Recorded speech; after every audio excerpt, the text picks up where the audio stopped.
Senior citizen group દ્વારા માગણી કરવામાં આવી હતી અને એના માગણીના આધાર પર આજે પ્રથમ ઉત્તર ગુજરાત તરફ જતી બસોમાંથી પ્રથમ બસનું આજે અહીંયા લીલી ઝંડી આપીને પ્રસ્થાન કરવામાં આવી છે।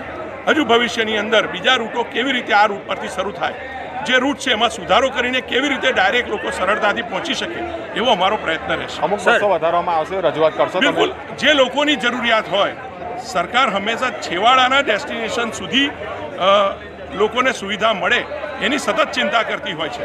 તો જે લોકોની ડિમાન્ડ છે એ અમારા સુધી પહોંચે છે અને અમે એને સરકારમાં રજૂઆત કરીને યોગ્ય નિર્ણય કરાવીએ। સર, આવનારા સમયમાં બસમાં વધારો થશે?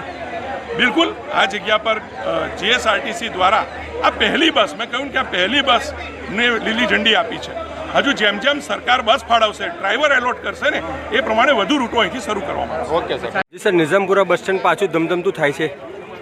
નિઝામપુરા બસ સ્ટેશનની આજુબાજુના જે રહીશો કે જે લોકો ઉત્તર ગુજરાતના વતની છે તેઓ દ્વારા માગણી કરવામાં આવેલી હતી અને માન્ય ધારાસભ્ય અને સંસદ સભ્યશ્રી દ્વારા પણ રજૂઆત કરવામાં આવેલી હતી કે નિઝામપુરા ખાતેથી ઉત્તર ગુજરાતની બસ ચાલુ કરવામાં આવે।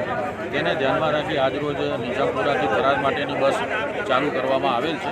નિઝામપુરાથી સવારના 8:45 વાગે આ બસ પ્રસ્થાન કરશે અને અમદાવાદ, પાલનપુર થઈ અને થરાદ ખાતે પહોંચશે તથા બીજા દિવસે સવારે 9 વાગે થરાદ ખાતેથી નીકળી અને આ જ રૂટ ઉપર નિઝામપુરા ખાતે પરત આવશે।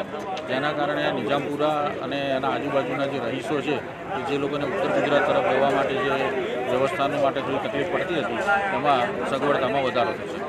સર, આવનારા સમયમાં બસમાં વધારો થશે કે નહીં? ચોક્કસ, નિઝામપુરાથી અમે વધારે બસોનું સંચાલન થાય તેવા અચૂક પ્રયત્ન કરીશું। જી સર, આપનું નામ?